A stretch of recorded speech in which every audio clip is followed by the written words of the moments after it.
Hey guys, this is part one of my series where I'm going to be ranking all of the historical fiction and fantasy TV series that I watched in the year of 2023.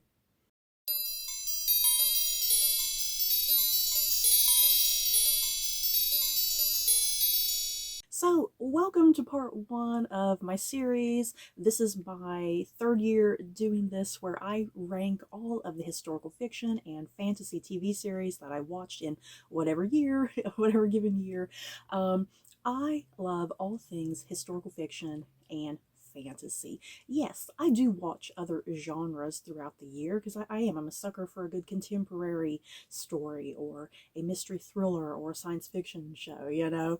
But yeah, there's a special place with historical fiction and fantasy that really gets to me, and I watch a lot of that, and yeah. I always decide to mash these two genres together because a lot of times fantasy tends to have a very historical sort of aesthetic to it, that type of quality. So I figure that these two genres just really blend quite nicely together. So yeah, let's get going with this series. It's going to be a three-parter, so stay tuned throughout the entire week. Let's get going because these videos are going to be long, and let's start off first with the rules of what goes into these particular lists. First up, obviously, the show must be historical fiction or fantasy. Second, the show must be set before the year 2000, nothing past the year 2000. Third, something that I am doing new this year for this list, I am including shows that have a contemporary setting as long as they have flashbacks that are part of the narrative, flashbacks that are pivotal and take up a pretty large portion of screen time. Next, this ranking is always based off of my personal enjoyment, my personal preferences. And last, all of the series in this ranking are series that are brand new to me, even if they came out a couple years ago. At number 40, The Gallows Pole. Set in Yorkshire in the mid 1700s during the Industrial Revolution, following David Hartley as he organizes a group of weavers and land workers to capsize the economy and create the biggest fraud in British history. Starring Michael Soka and Sophie McShera. I was really looking forward to the Gallows Pole because I love Michael Soka and Sophie McShera. They are two highly talented actors, and I think sometimes just really underused sometimes. So I was really excited to see them given lead roles in this particular series. But you guys, something's got to be at the bottom of this list, and unfortunately, Gallows Pole was a bit of a disappointment for me. I found it to be really slow in places and rather bizarre in places. I do appreciate that this show was trying to do something unique and different with how it was kind of telling this narrative and kind of thinking outside of the typical way historical fiction tends to be filmed. I do appreciate all that, but yeah, the show kind of got a little too weird for me, and a lot of times particular scenes would go on for a lengthy amount of time without any like change in camera, you know uh, like both actors or a group of actors would be on a scene together, and they'd all just be right there all in one frame together, and like there would be no camera back and forth hardly ever, it felt like. So yeah, Gallows Pole unfortunately kind of makes the bottom of this list. A little too bizarre and weird for me, a little too slow on occasion, but I do think it had a really interesting promise, and it had a really great set of characters, or actors rather, but yeah, kind of fell a little short for me, unfortunately. At number 39, Tom Jones. Follows young Tom Jones, who was abandoned at birth and does not know his father.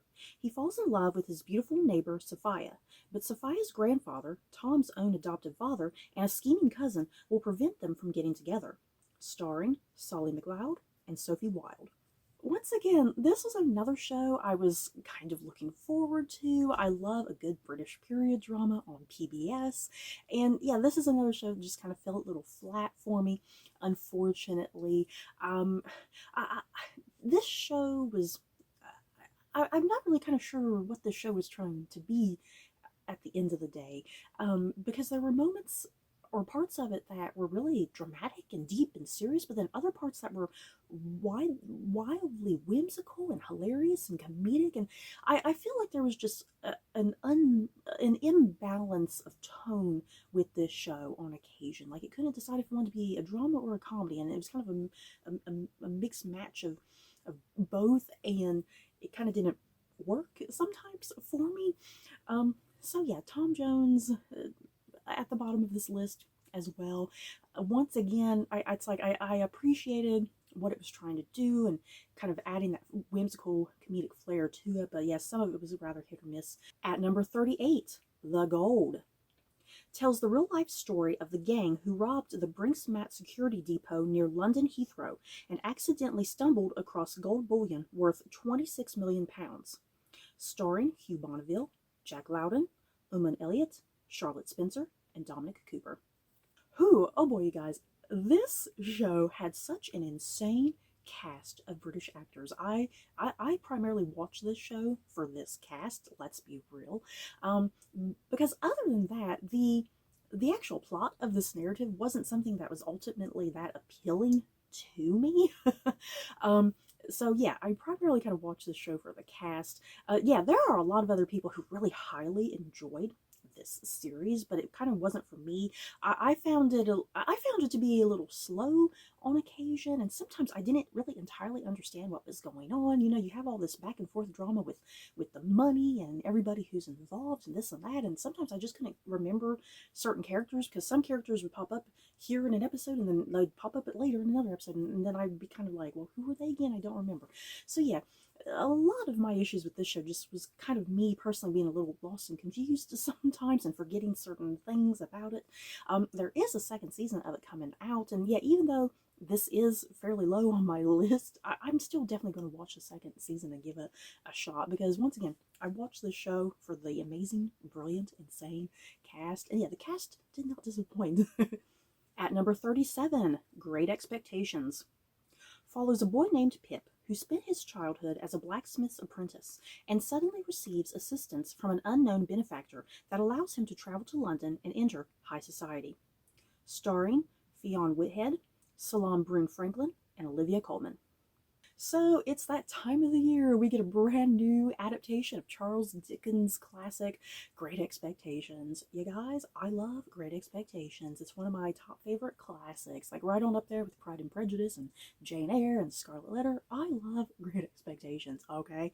And I think I've watched just about every version of Great Expectations.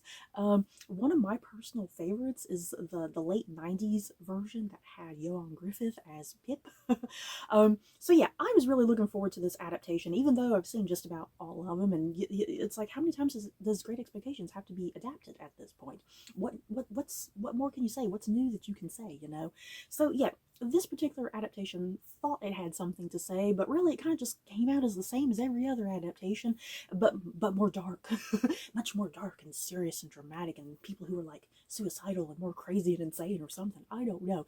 This particular adaptation of Great Expectations was just really bizarre and weird to me. I kind of really didn't know what to think about it. It's like there were elements of it that I liked, but then other elements that I kept going, oh, I just don't like this. I do not like this change. I do not like this character change, you know? And, you know, even though Pip is a very flawed character, there's still something about Pip that I've always really liked him as the protagonist. You know, he's a very sympathetic character. And yeah, this particular adaptation, it's like I didn't really like Pip that much. I found him to be kind of just really whiny and a nuisance all the time. And it's a great cast. I mean, Olivia Colman, for crying out loud, as Miss Havisham. I mean, such an iconic role to play. So yeah, this particular version of Great Expectations, I'm still trying to wrap my mind around it, how I kind of think. But yeah, I knew it was going pretty low on this list. At number 36, The Winter King. King Uther banishes his son Arthur, but Merlin pleads for Arthur to return to stop the chaos that plagues the kingdom. Starring Ian D. Costecker, Nathan Martello White, and Stuart Campbell. Oh, you guys, I was really looking forward to The Winter King. It's based off a series of books by Bernard Cromwell, I think is what his name is, Cromwell. It's based off his books, and he's the same author who wrote the Last Kingdom series, and I loved Netflix's The Last Kingdom. So yeah, when I heard that the Warlord Chronicles, which The Winter King is based off of, when I heard that that was being made into a series, I was like, oh goody, because it has something to do with King Arthur, and I love all things Arthurian legend, you know. So this show, oh boy, whew, I was very 50-50 with this show. The front half of the show, I think, is a big hot mess. But the second half is still a bit of a hot mess, but a lot more entertaining and a lot more enjoyable. And I found myself starting to finally warm up to the characters. So yeah, this show is kind of a little bit all over the place on occasion. Um, yeah, get out of your head kind of how you view certain Arthurian characters, because this show is not how you view some of these traditional characters. It definitely takes its own spin with them, and yeah, you're either going to like that or you're going to hate it. Like the character of Merlin, for instance, I was just very highly indifferent to Merlin. The character of Nimue, I wish someone would have killed her so she can just get off the screen, because I found her to be a nuisance. It's like the only character I really liked was Arthur. At least Arthur was the only character that seems to make some sort of sense to me. So yeah, Winter King, definitely kind of a disappointment for me. I kind of fear that it's not going to get a second season, because it didn't seem to do really well with the audiences, but I guess we'll see. Either way, I'll definitely give season 2 a shot if it does get renewed, because maybe it'll pick up and get better. But like I said, the first half of the show, a bit of a hot mess, but the second half, I definitely started warming up to it, and I think it was a little too late, unfortunately. At number 35, The Clearing. A woman is forced to confront the nightmares of her past in order to stop a secret cult intent on gathering children to fulfill its master plan. Starring Teresa Palmer, Guy Pearce, and Miranda Otto. So this is the first contemporary show on my list. The contemporary part of this show does take place sometime kind of past 2000, but I could never quite guess where exactly in the 2000s, because judging from kind of some of the flashback sequences and then kind of trying to figure out the math of how old certain characters would be, I was sitting and thinking it can't take place too much longer after like 2001, you know. It couldn't take place, like, it had to take place somewhere between 2001 to 2010, I'm thinking, for the contemporary setting. But I don't know, I could be mistaken. So yeah, this show, a really highly entertaining, interesting show. Yeah, really dark and dramatic. Yeah, following this young woman played by Teresa Palmer, who was kidnapped as a child, and she was part of a cult, and she was brainwashed into that cult. And yeah, a lot of the show is her trying to gain some sort of normal life outside of that cult and raise her own family, which she's kind of struggling with, and struggling with her relationship with other people from the cult and whatnot. It's a big whole thing, you guys. And yeah, the flashback sequences are very highly pivotal to this show. We spend a lot of time in the flashbacks, which I think take place in the 80s, if I'm not mistaken. I think the flashbacks are the 80s. Even though you don't ever really get the sense that it's the 80s, you know, this show doesn't really, I don't think this show does a good job of kind of telling you where exactly you are in any given time, because you never get any sort of like technology to let you kind of know where exactly you're at, I feel like. But yeah, if I'm not mistaken, I think this show does take, like, the flashbacks do take place in the 80s, and you get to see all these children who are being brainwashed into this cult, and how they're functioning, and how they're living, and yeah, like, oh, they need to get out of this cult and go back to their real families, you know. And yeah, the show, for the most part, I did really enjoy it. I just wish it had been a little bit clearer with dates. You know, I would have appreciated like dates being thrown up every so often. So yeah, that's kind of a big negative for me, for some reason. But yeah, if you like a good mystery thriller and you like exploring cults, and yeah, this one especially has to do with kidnapped children, I think you'll really enjoy this. At number 34, Perry Mason, Season 2. Set a few months after the Dodson trial, Perry is feeling aimless and guilty, but a new case arrives involving the murder of an oil tycoon's son that revives Perry's determination. Starring Matthew Rhys, Juliet Rylance, and Chris Chalk. You guys, I can't believe Perry Mason got canceled. What is wrong with HBO Max? Seriously, HBO Max just keeps canceling all these really good shows, including Perry Mason. And yeah, season 2 was pretty good. I really highly enjoyed season 2. I really enjoyed season 1 as well, and I think season 2 really kind of upped up the stakes of the game and whatnot, and I really liked the narrative and the story, the characters, all the little intertwining threads. It was really intricate this season. I really appreciated that because there was a lot of threads, story threads that were kind of all over the place, and it's like, what does all of this have to do with anything? And it all just kind of mashes together quite brilliantly by the time you reach the conclusion of the season. So yeah, no season 3 for Perry Mason, which is a shame. Yeah, guys, what is wrong with you, HBO Max? At number 33, The Winchesters Season 1. A spin-off of Supernatural set in the 1970s following Mary Campbell and John Winchester as they fight supernatural forces and search for their missing fathers. Starring Meg Donnelly and Drake Roger. You guys, I was a huge fan of the CW series Supernatural.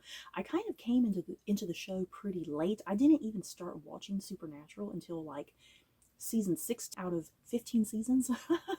But I did. I went back and watched the previous 5 seasons at some point so I could catch myself up. And I did. I loved Supernatural. So yeah, when they said there was a spin-off show, I was like, how's this going to go?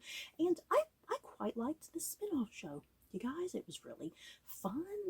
Surprisingly enough, I really liked the characters because I thought I was only going to like the main 2 characters, which are the parents of the main characters from the main show. So I expected only to like them, but not only did I like them, but I liked the supporting cast of characters. And it was nice to have a supporting cast of characters on this show because the main Supernatural show, you really only kind of had your two main characters, and you had other random characters kind of coming in and out of the narrative, you know. And yeah, this show had a fairly large cast that was in every single episode, which never really happened on the main show. So I really enjoy the show and kind of their its unique take on the world of Supernatural and whatnot. I really was digging the 1970s vibe, you know, with the hair and the clothing and whatnot. That was really cool. So yeah, it did get canceled. This show did get canceled. We're not getting another season, unfortunately, but it was good while it lasted. At number 32, World on Fire, Season 2. Set in 1940 during World War II, Harry faces battle in Egypt while Kasia is recruited to be a spy and Lois struggles with being a single mother. Starring Jonah Hauer-King, Julia Brown, Zofia Wislasek, and Leslie Manville. I did a whole review where I talked about season 2 of World on Fire, and I just have such complicated feelings for World on Fire, you guys. There's a huge part of me that I love kind of the huge epic scope of this show because every season is going to be exploring a different year of World War II, and I love the fact that this show focuses on characters that are often not focused on in other World War II media. You know, whether that's historical fiction books or other movies, television shows, whatever. This show definitely focuses and zones in on kind of the unheard voices, you know, and the unheard stories, and I really like and appreciate that. But yeah, at times this show sometimes just feels too ambitious, but then weirdly enough not ambitious enough. And I think a big flaw with this show, it has such a large cast and only a small portion of episodes, like 6 episodes, when it really should be about 8 to 10 episodes, I think, in order to cover the sheer magnitude of this war, you know. But yeah, World on Fire Season 2, it was an okay time. I didn't totally hate it or dislike it, but I was a little frustrated and disappointed with it on occasion. At number 31, Good Omens Season 2. The demon Crowley and the angel Aziraphale unite to deal with the amnesiac archangel Gabriel, starring David Tennant, Michael Sheen, and John Hamm. Yes, I decided to go ahead and include Season 2 of Good Omens on this list. I had no intention of putting this show on my list because it's still a contemporary fantasy show, you know? But the reason I decided to go ahead and put it on this list is because this season was kind of weird. There were huge chunks of the season that were entirely in a flashback setting. Like, there was a whole episode, we had a huge portion of the episode that took place like in biblical times with the character of Job and how Aziraphale and Crowley kind of worked into that. And then there was a whole nother episode where a huge chunk of it took place in World War II and what was going on there and how Aziraphale and Crowley fit into that. And then, yeah, there was a whole nother episode where it took place like in the 1800s, like Victorian England, you know, kind of focusing on like grave robbers or something like that, you know. And yeah, the main story, which took place in the contemporary setting, I feel like sometimes didn't actually have that much going on, you know. Like, it kind of had a lot going on in the first episode and then the last couple, but yeah, for the most part, like, the bulk of the season was in like flashback settings. And the thing with this show, the flashback settings are really pivotal to understanding the relationship between Aziraphale and Crowley, because you're given the idea that these two, you know, they're an angel and a demon, they're polar opposites, they should totally hate each other, but yet they get along, they're friends. If you saw the season, what direction it took, you know what I'm aiming at here. They should be totally polar opposites and they should hate each other, but they make things work and they have such a really unique bond and friendship and relationship with one another. And yeah, that's the whole point of all these huge flashbacks that take up huge portions of the show. The flashbacks are meant to really dig and examine that relationship between these two main characters and yeah, how far back in time they go with one another, how long this relationship has lasted. It's lasted for millennia at this point, you know. So yeah, even though season 2 of this show, I did not really like it that much, you guys, compared to season 1. I really found season 1 to be just so compelling and interesting and really unique and out there. Yeah, season 2 just, it seemed to be playing things a little too safe, and it almost seemed like it didn't really have any sort of story to tell other than the flashback sequences, you know? But yeah, we are getting a third show, or a third season rather. Yay, can't wait. At number 30, The Gilded Age, Season 2. A war between two opera houses escalates between the wealthy women of New York society, starring Carrie Coon, Morgan Spector, Louisa Jacobson, Cynthia Nixon, and Christine Baranski. You guys, I loved season 1 of The Gilded Age. It was so good. I'm a sucker for rich people drama, but I feel like season 2, the rich people drama was just a little too much for me. It was kind of a little ridiculous. Like, all the wealthy women are so obsessed with this whole war going on between two opera houses. I just never really quite got it. I mean, I did to some extent, you know, but at the same time, I just found it to be so petty and irritating. And I kind of almost, I kind of really didn't care, you know. So yeah, season 2 was a bit of a frustration for me, but I still liked it. I feel like nothing much even happened for a good majority of the season. I feel like the last 3 episodes in particular, I think things finally got somewhere in those last 3 episodes. But yeah, it was kind of almost like a little too late. You know, I wish there had been a lot more going on in the season, because all the other episodes felt a little just too slow and meandering, like it was trying to figure out what it wanted to do with itself, you know. But yeah, the final 3 episodes I really did enjoy, and it's like those final 3 episodes were the episodes that really kind of went back to like how much I loved season 1, you know, the good juicy gossip and drama and scandal. But yeah, I hope we get a 3rd season, because I'm definitely going to stick around though. At number 29, Carnival Row, Season 2. Philo and Vignette continue to fight for the oppressed Fae of Carnival Row as murder and treachery rage around them. Starring Orlando Bloom and Cara Delevingne. You guys, Amazon had this big whole thing that they were going to go for like 5-6 seasons with Carnival Row.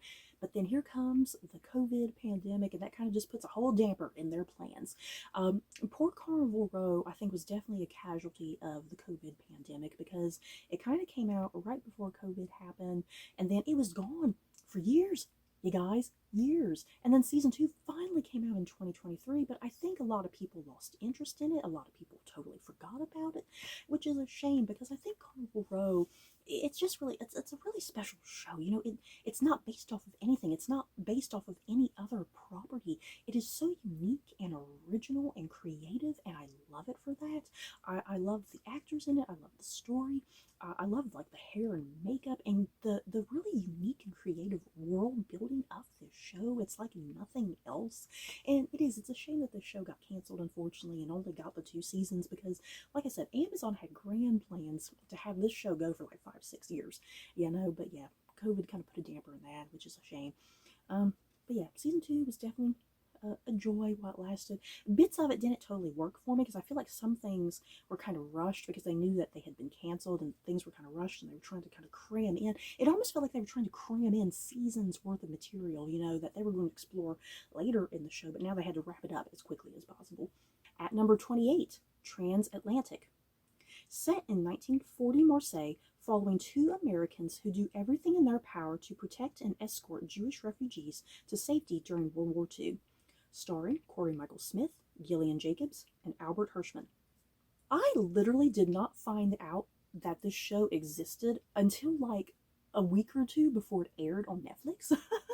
And I'm glad I discovered it. I think Netflix sent me like a, hey, this is going to be recommended to you. We see that you like historical fiction, so you might like this World War II show. I'm glad I discovered Transatlantic because it definitely exceeded my expectations. It told a completely different side of World War II, I feel like, you know. It's very much like World on Fire, I think. I think if you like World on Fire, you'll definitely really like Transatlantic to some degree. Yeah, this show, considering that it is a World War II based show, it was actually highly comedic in places, which I appreciated. You know, it wasn't 100% like total doom and gloom the entire time. You know, there was a bit more levity and fun and hope and joy to it, I think, which a lot of times World War II dramas like this, a lot of times they kind of lack, you know, and it's just so dark and depressing. But yeah, this definitely had this air and atmosphere of joy and hope for the future, you know, which I greatly appreciated. At number 27, Dalgleish, Season 2. DCI Adam Dalgleish returns with his partner Kate Miskin as they investigate crimes involving the death of an unlikable forensics doctor, an abrasive defense barrister, and a family with secrets to hide. Starring Bertie Carvel and Carlos Pierre. Oh my goodness, I enjoyed season 2 of this show, you guys. I'm a sucker for British like mystery thrillers like this.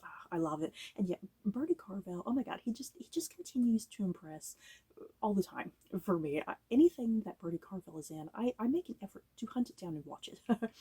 Yeah, season 2 of Dalgleish was just so fun. I really liked the set of murders that were going in. I love the fact that this show is rather short as well. You know, it's 6 episodes and each murder takes up 2 episodes, you know. I like that it's kind of done and over with like that.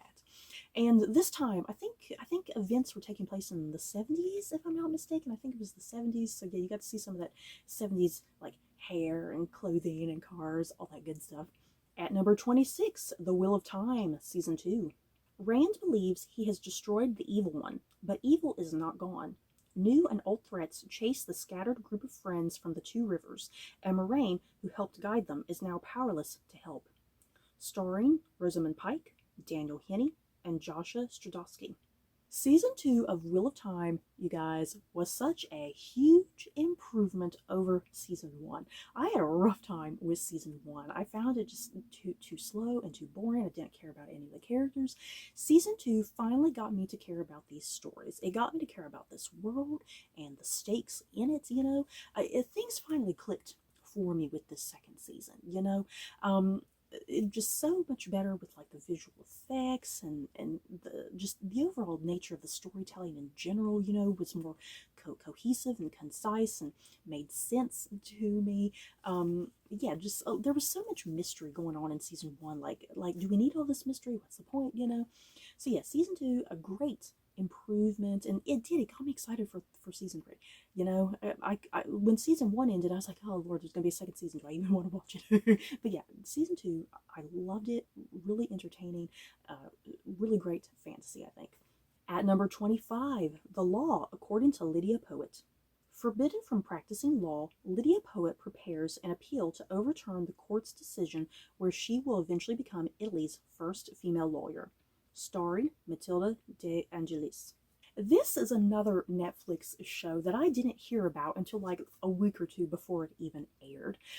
This is a show that is from Italy, I believe. Yeah, Italy, from Italy, and yeah, focused on a real life historical woman who I've never heard of. You know, Italy's first female lawyer, and I thoroughly enjoyed this show. You guys, it was done entirely in Italian, which was lovely. it's a show that, even though it is a drama, I think at the end of the day, it was really fun. You know, it was really fun and light, and I love the humor and the wit and the banter. Yeah, and telling a story that I've never heard of, like I said, based off of a real historical woman. I've never heard of this woman, Lydia Poet, and she's just such an inspirational figure. And yeah, some of the things I was looking up about the real Lydia Poet, this show definitely takes massive historical liberties, but it's like it gets the point across, you know, which is what's important. At number 24, Miss Scarlet and the Duke, Season 3. Eliza Scarlet continues to fight to earn her place as a detective and battles against her feelings towards Inspector Wellington, starring Kate Phillips and Stuart Martin. Miss Scarlet and the Duke just keeps getting better and better, you guys. I love this show. It's just so quaint and charming. It's just so very British. I love the mystery of it, the quaint little British mystery element of it. Yeah, you watch this show for Miss Scarlet and the Duke, as the title is called. You watch this show for these two characters. You watch it for their really intense relationship. You know, they have this back and forth banter with one another. Like, do they love each other? Do they hate each other? Please, somebody get them together. I do. I adore this show. I look forward to it every single time. It's one of those things, you know, when it's on PBS, it just gives me nice warm fuzzy feelings. At number 23, The English Game. Two 19th century footballers on opposing sides of a class divide face personal and professional turmoil to change the game forever. Starring Edward Holcroft, Kevin Guthrie, and Charlotte Hope. I'm not really one to watch a show about English football or soccer, as it's called here in America. I'm not really into sports related shows, but yeah, this show had a lot of British actors in it that I've seen in other works, and I was like, I need to watch this show just for all these other actors, and I'm really glad I gave this show a shot. It ended up being really a pleasant surprise at the end of the day. Even though it's about English football, there's a lot of other elements going on within this show. There's a lot of stuff going on with like just the class divide during this time period. There's a couple different romances going on off to the side. There's just a lot of other intriguing, interesting elements going on. So yeah, if you're someone like me and a show about English football is just not that appealing to you, you know, if you're not into sports like that, this show is just so much more than a sports show. It's really mostly about, you know, character relationships and just individual characters, you know, their inner demons that they face and their struggles. So yeah, I think the show is definitely really highly worth it as a British period drama. It is far more than just a sports show. But yeah, even that part, the sports element of the show is really fun and exciting as well. I really liked how the football sequences were performed, because somehow this show managed to make it fun and exciting and entertaining.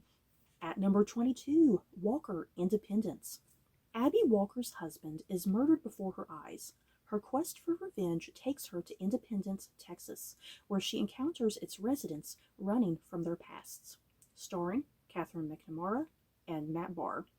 So, on the CW network here in America, I do watch the television show Walker, which is based off of like the 90s show of the same name, Walker, Texas Ranger. Yeah, I watch Walker. Is it particularly very good? Not really, but I still watch it. So yeah, when it was announced that Walker was going to have a spin-off show, I was like, oh, I don't know how I feel about this. But then yeah, they said it's like a period piece, you know, in like the American West during the 1800s, and I was like, ooh, I gotta give that a shot. And is Walker Independence perfect? Hell no. But is it entertaining? Oh boy, is it entertaining. It can be very highly cheesy, and it has, you know, kind of the young adult romance angle to it, and just ridiculous elements of drama, you know, but this show is just so freakishly entertaining. I loved it. I loved kind of the soap opera drama of it all. I really enjoyed the characters. It is terribly anachronistic, you guys. Oh boy, is it anachronistic. But sometimes I just didn't care, because sometimes the personal dramas going on between these characters, that just being entertainment enough as it was, you know, it was enough for me. And yet it got canceled. I was so sad. Because seriously, I really love the show. I would definitely say that Walker Independence is easily what I would consider like a guilty pleasure type of show. At number 21, Our Flag Means Death, Season 2. While Steed adjusts to his new normal, a heartbroken Blackbeard fills the void with daily raids. Starring Rhys Darby and Taika Waititi. Let me start off with this. Season 2 of this show was nowhere near as good as season 1, but I kind of didn't care. This show, it's a comedy at its core. It's a gay pirate comedy show, and I just love the joy and fun that this show has at the end of the day. I love the unique world that it has set up. I love the characters that it has set up, and yeah, it's a show about misfits and outlaws during the time of piracy, and yeah, really kind of focusing on that angle, you know, of these outcasts and people who do not belong to normal, regular, everyday society. And yeah, like I said, it's a comedy, and this show just gives me such joy and love and hope. And yet, despite its issues and problems, it's like I kind of don't care about that, because while watching any given episode, it would just put a smile on my face. You know, if I was having a bad day, this show would lighten me up and it would put a smile on my face, and that's all I cared about. And yeah, right now, I have no idea if HBO Max is going to renew it, but we'll see. So guys, that is it for part 1 of my ranking of all the historical fiction and fantasy shows that I watched in 2023. Stay tuned for part 2 coming up shortly. So yeah, for right now, the first batch of shows that I ranked in this particular video, any of these shows that you enjoyed, or you shocked that some of these are not higher up on my list, let me know your feelings down below in the comment system. So that's it for this video. Don't forget to like, comment, and subscribe. If you like this video, you may like these other videos. Bye guys.